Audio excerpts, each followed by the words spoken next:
Bayon, le lycéen. Quand le prof donnait le ton, la la la, chantez avec moi, c'était le signal. Bling bling bling, les sous s'envolaient. En lui balançant des pièces de 1 centime, s'il faut faire un dessin, on assimilait ce triste cire, pauvre con, corbeau, il s'appelait Corbiac, à un mendigo. On le mettait plus bas que le trottoir, on l'humiliait comme seuls les sales morpions savent humilier, à mort. C'était les concertos pour Jaunet, Couac et Topinambour, le cours de musique. Il entrait dans des furies sans nom, à empoigner des chaises par le dossier, à les brandir au-dessus de son crâne échevelé, pour les faire exploser sur les lattes du plancher dans un vacarme épouvantable. Sans blague, il pétait un siège comme ça d'une main, d'une telle force, un vrai buffle. Il fallait le voir, quand la furie lui gonflait les veines, on aurait dit qu'il allait éclater d'apoplexie, visage rouge, visage bleu. Il en passait par toutes les couleurs. De ses colères. Quand il était comme ça devenait bon. Ça voulait dire qu'il était en condition. On passait à la deuxième phase, le tintouin à fond dès qu'il tournait le dos. Et ça avertissait les mauvais bougres conjurés qu'on promit dans nos histoires qu'ils devaient se tenir prêts. On leur faisait parvenir par la voie des airs, Vuarnet et moi, toute une jardinière fantastique.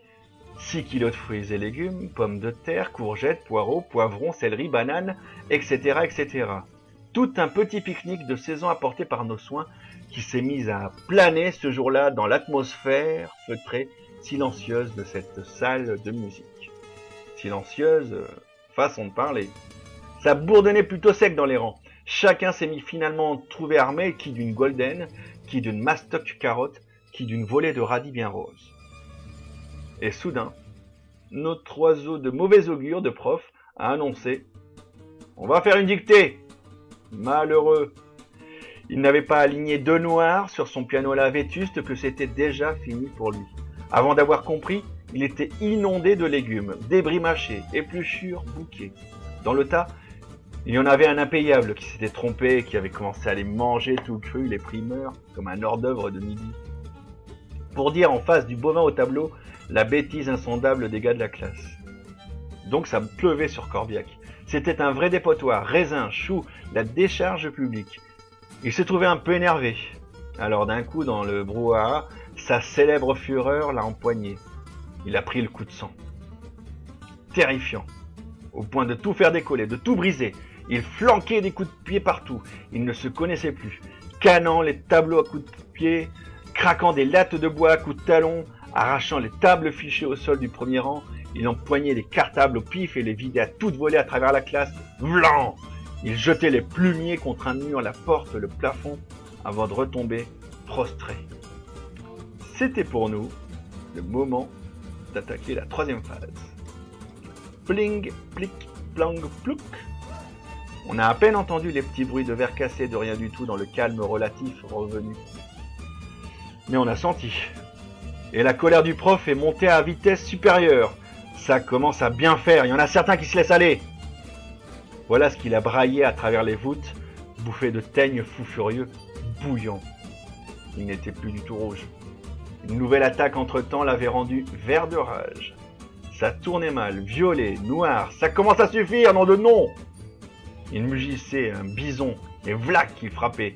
N'importe où, l'emportement lui tordait la gorge par sursaut.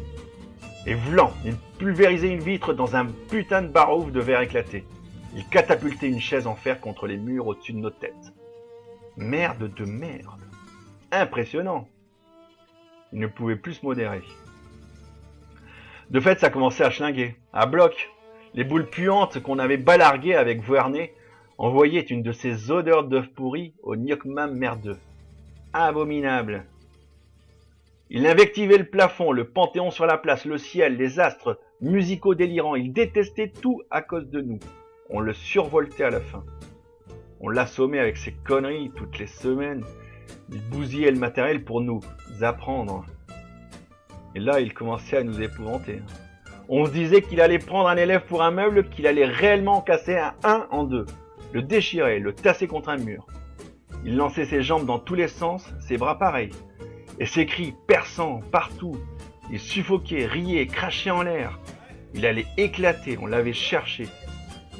Il disait bien nettement qu'il allait tous nous tuer. D'un coup, crac, justement, c'est arrivé. Comme la foudre, il a trouvé la soupape. Une victime expiatoire, l'impie en personne. Qui? Réponse, en lisant Le lycéen de Bayon. Et ces anecdotes en mode les 400 coups, on va dire.